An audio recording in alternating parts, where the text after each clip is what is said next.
Evangelho de Lucas, capítulo 17, verso 5. Evangelho de Lucas, capítulo 17, verso 5. Achou aí?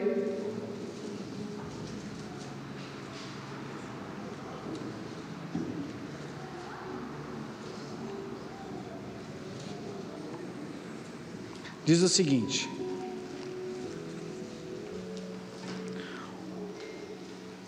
os apóstolos disseram ao Senhor: aumenta, o que diz aí? Os apóstolos disseram ao Senhor: aumenta a nossa fé.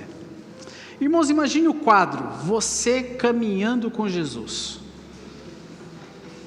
você observando tudo aquilo que Jesus fez, você vendo no dia a dia, Jesus manifestando os milagres, Jesus manifestando o poder dele.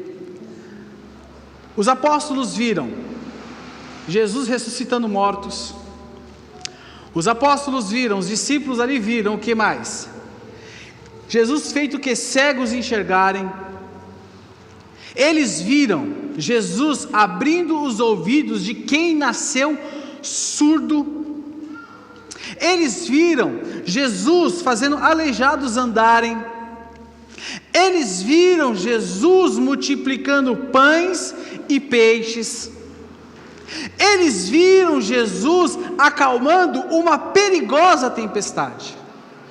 Imagine vocês lá. Vocês não pediriam a mesma coisa?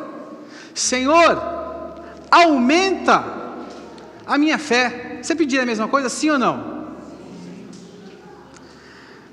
Mas por que será que, diante de ver tudo isso, eles ainda pediram para Jesus aumentar a fé deles?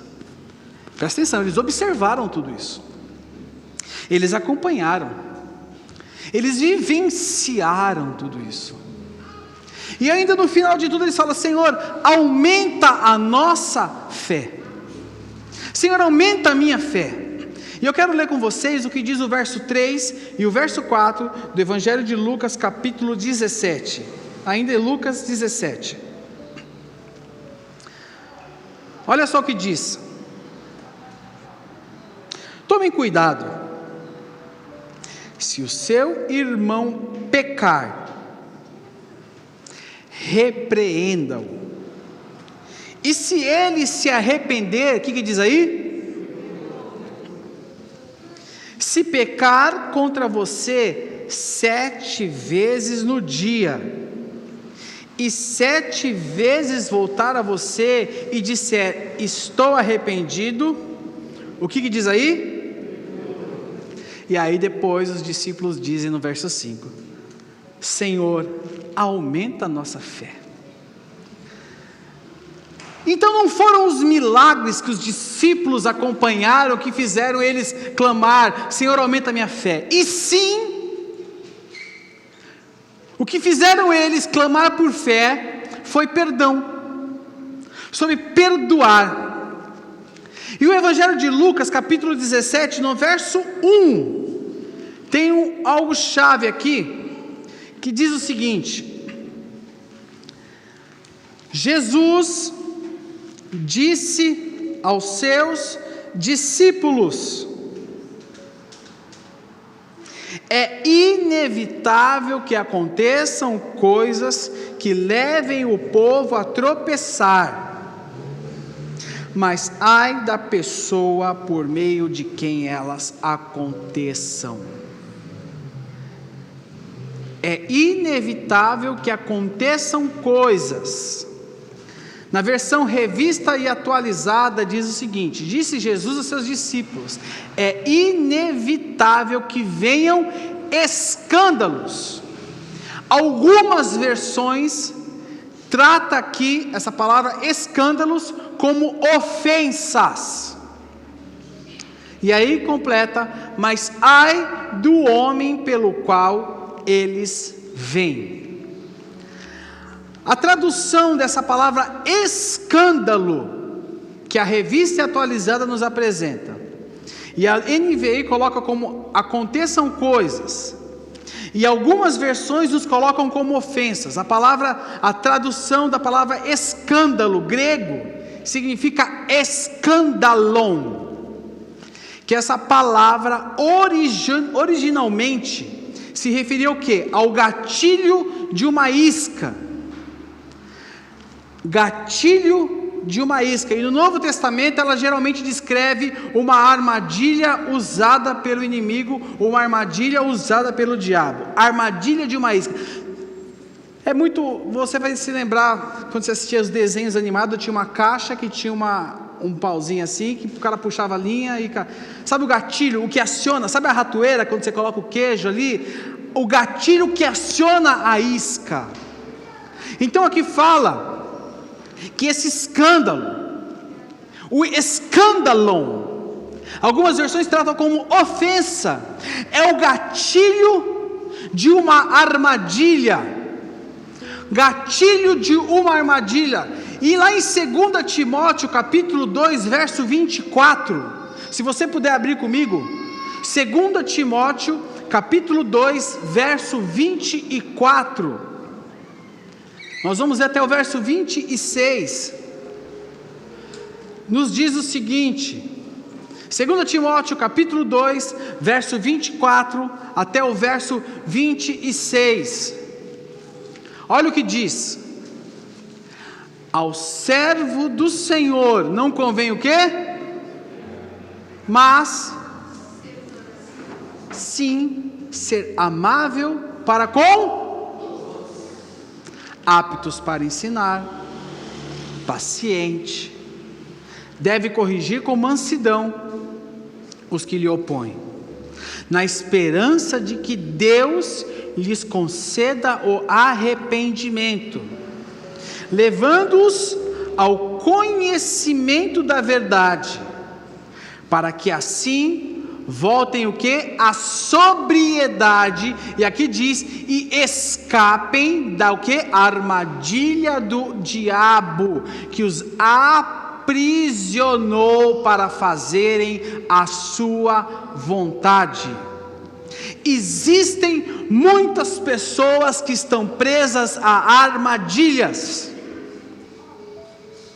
Aqueles que se ofendem uns com os outros são feitos cativos, ficam presos em armadilhas. Tanto que o tema do que eu vou falar aqui com vocês hoje é eu ofendido. E muitas vezes nós estamos dentro dessa situação. A maioria das pessoas estão dentro das situações da ofensa, estão ofendidas, mas não percebem que estão. Sabe por quê, irmãos? Porque a ofensa, ela é uma armadilha inteligente. A ofensa é uma armadilha inteligente. Eu não estou ofendido. Aqui, cadê os pescadores de plantão? Cadê os pescadores de plantão? Levanta a mão os pescadores de plantão. Olha lá, o Cláudio levantou. O Cilinho? Ah, Cilinho, será? Cadê o Olavo? Olha lá, o Olavo levantou as duas mãos, né? Ele vai no Carrefour, compra o peixe, tira foto no fundo de casa e fala, peguei esse aqui. Aí ele fala pro filho dele, vai lá, Lucas, tira foto com esse aqui. Os caras são cheios das conversas, vai de volta. Como é que você pesca? Você coloca o anzol, você tem paciência. Você não tem paciência? Para pescar, a primeira coisa que você tem que ter o que é? Paciência. Não pode ter frescura. Pode ter frescura para pescar?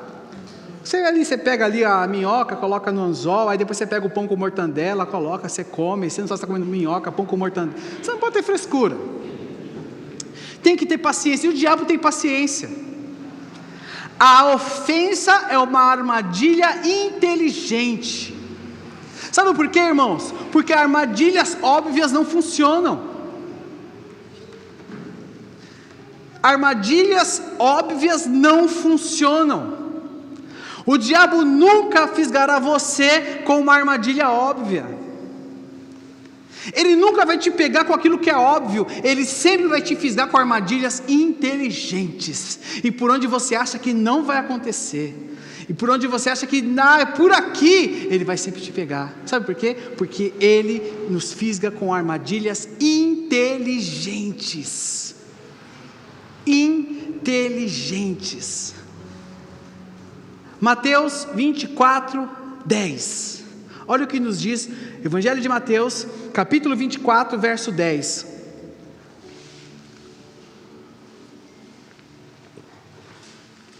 Evangelho de Mateus, capítulo 24, verso 10, diz o seguinte: olha o que diz aqui sobre a segunda vinda de Cristo. Naquele tempo, muitos ficarão o quê? Esse escandalizado aqui também é traduzido de escandalon. É a mesma tradução. E aqui vem uma progressão. Naquele tempo muitos ficarão escandalizados. Naquele tempo muitos cairão em armadilhas. Naquele tempo muitos ficarão presos. E aí o que acontecerão com eles? Olha a progressão. Após isso eles trairão e depois vão fazer o quê? Olha a progressão. Uma ofensa, ela leva a uma traição. E a traição não tratada, ela leva ao ódio. No decorrer da série vocês vão ver melhor isso que eu estou falando. Uma pessoa que está ofendida,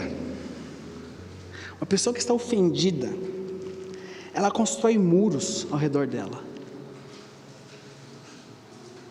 Ela constrói muros. Provérbios 18, 19, coloca para mim, Hugo, por favor, Provérbios 18, 19.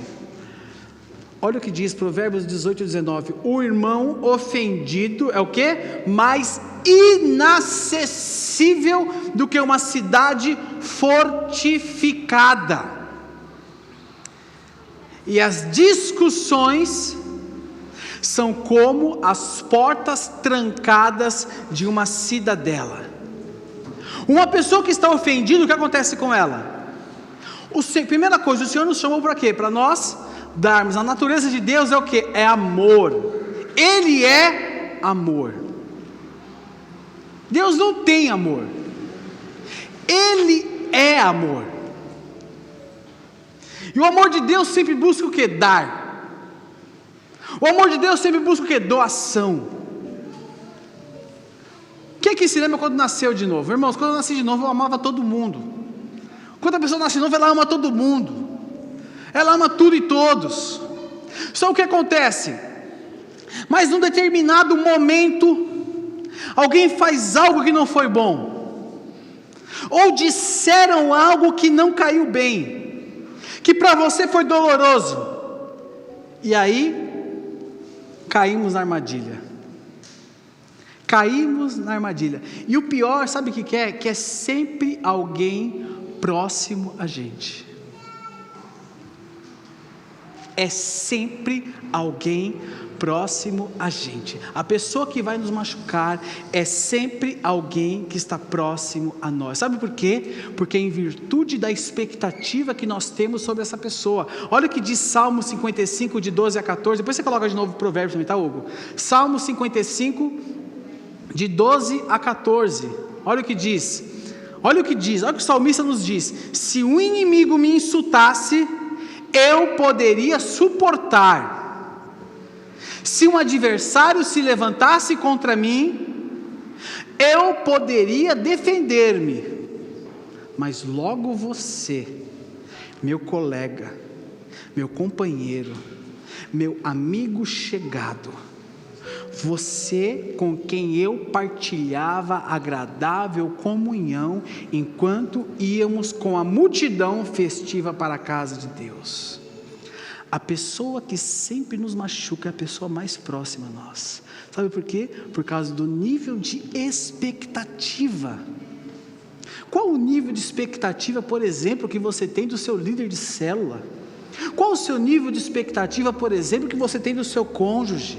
Qual o nível de expectativa? Estou com um fio caindo no meu braço aqui, irmãos, pelo amor de Deus. Tem que ajustar isso aqui depois. Qual o nível de expectativa que você tem dos seus filhos, do seu pastor?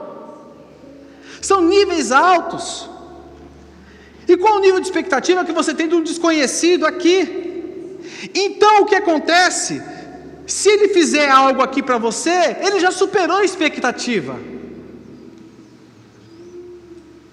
Níveis de expectativa. Nós temos níveis de expectativa elevados sobre as pessoas que estão próximas a nós. Então o que acontece? Nós nos machucamos, e nós, como diz Provérbios, ficamos como uma cidade fortificada, trancada, inacessível, e nós não oferecemos mais, nós não damos mais, nós não amamos mais, nós não abraçamos mais, nós não falamos mais. Acabamos nos trancando, porque o foco de uma pessoa ofendida é ficar dentro do muro protegida. E a pessoa ofendida, sabe o que ela diz? Eu fui machucado e não quero me machucar de novo. Eu fui machucado e não quero mais me arriscar. Ela tem medo de novos relacionamentos, ela tem medo de falar coisas diferentes. Por quê? Porque um dia ela foi machucada. Sabe o que está acontecendo com você? Você está preso numa armadilha mortal, e hoje o Senhor quer te libertar dessa armadilha em nome de Jesus, em nome de Jesus Cristo. Independente do cenário da ofensa, nós podemos dividir em duas categorias principais.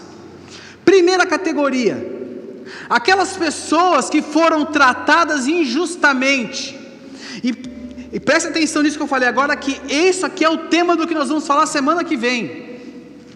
Aquelas pessoas que foram tratadas injustamente. E o segundo é aquelas que acreditam que foram tratadas injustamente. Provérbios 6, de 16 a 19. Olha o que diz. Só dando uma pincelada aqui sobre essa primeira categoria: aquelas que foram tratadas injustamente.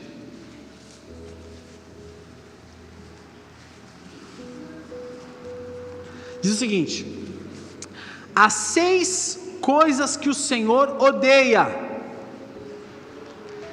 7 coisas que Ele... Olha só, vamos falar elas aqui. Olhos altivos, língua mentirosa, mãos que derramam sangue inocente, coração que traça planos perversos, pés que se apressam para fazer mal, a testemunha falsa que espalha mentiras, e a 7ª qual que é? Aquela que provoca discórdia entre quem? Só para semana que vem que eu vou falar mais desse tema aqui. Irmãos, amigos, fofoca é um veneno. Repita assim comigo: fofoca é um veneno. Amém? Quando você ver ela se aproximando de você, faça as 2 coisas. Primeiro, se afaste ou corte. Se afaste ou corte. Não, mas eu só queria saber porque eu quero estar orando. Não, você não quer orar, você quer saber da vida dos outros. Eu queria ajudar, você não quer ajudar ninguém, você quer saber da vida dos outros. Afaste-se ou corte. Fofoca é veneno, e a palavra de Deus diz: aquele que provoca discórdia entre irmãos. Semana que vem eu vou voltar, nós vamos falar da vida de José, nós vamos entrar mais nesse tema aqui e nessa categoria. Mas a segunda categoria é aquelas que acreditam que foram tratadas injustamente. As pessoas que estão nessa categoria, elas acreditam de todo o coração que elas foram tratadas injustamente. Geralmente elas tiram que suas informações em cima de informações imprecisas, de uma informação distorcida, de uma impressão que ela teve em determinado momento, de uma aparência. Julga, você viu como me olhou? Ah, já sei, entendi tudo. Eu entendi tudo. Olha como a Catiane está me olhando. Eu entendi. Ela está de máscara, mas eu conheço os olhos dela. Tira informações imprecisas. julga por aparência. Eu quero dizer algo a cada um de vocês que estão aqui me acompanhando nessa manhã, e aqueles que estão em casa me acompanhando. Nós precisamos, todos os dias, pedir ao Senhor discernimento. Repita assim comigo: discernimento. Mas repita com discernimento: discernimento. Irmãos, todos os dias, quando eu oro, quando eu abro os meus olhos de manhã, eu falo: Senhor, dá-me discernimento para esse dia, porque nós estamos rodeados de armadilhas do diabo para nos aprisionar. Quantas vezes, já, a Fabiana testemunha, conversando com ela, nós já vimos situações que aparentemente eram situações inofensivas. Você olhava e falava assim, mas eu falava para ela: Fabiana, olha o que está acontecendo. Ainda eu falo para ela: tem rabo do capeta nisso. Eu falo assim para ela, né? Tem rabo do capeta nisso. Se liga, né? Eu e ela, né, irmãos? Em paz. Olha, tem rabo do capeta nisso. Porque o diabo é sutil. O diabo é sutil. Ele arma armadilhas inteligentes. E sabe o que acontece muitas vezes? Você está ofendido, está preso na ofensa, mas você blinda isso com orgulho. Fica blindado. Sabe por quê? Porque o orgulho impede você de assumir a sua real situação. O orgulho impede que você assuma qual é a sua real situação hoje. Quantas vezes você não disse: eu estou bem? Não, eu não estou magoado, eu estou de boa. Não, eu estou de boa. Quando vira as costas, fala: Senhor, Tu sabes de todas as coisas. Quantas vezes o orgulho não mascarou sua mágoa? Quantas vezes você não se viu como vítima? E dentro de você não ficou falando: eu fui maltratado, eu fui julgado, eu fui tratado com injustiça? Quantas vezes?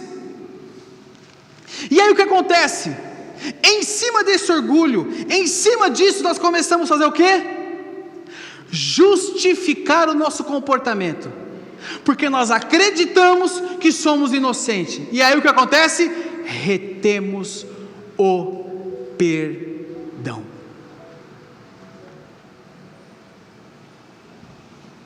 Retemos o perdão. Um erro não justifica o outro. Quando Jesus começou a falar com os discípulos, e Jesus falava de perdão com os discípulos viram tantas coisas, e aí os discípulos falaram assim, Jesus falou do perdão, e os discípulos: Senhor, aumenta a nossa fé. E a minha oração aqui nessa manhã com você é: Senhor, aumenta a minha fé. Senhor, aumenta a nossa fé, que nós possamos nos livrar dessa armadilha. E eu quero ler com vocês, abra sua Bíblia comigo para nós encerrarmos aqui. Só do louvor, se quiser subir, pode subir, por favor. Apocalipse capítulo 3, verso 14. Apocalipse capítulo 3, verso 14, nós vamos até o verso 20.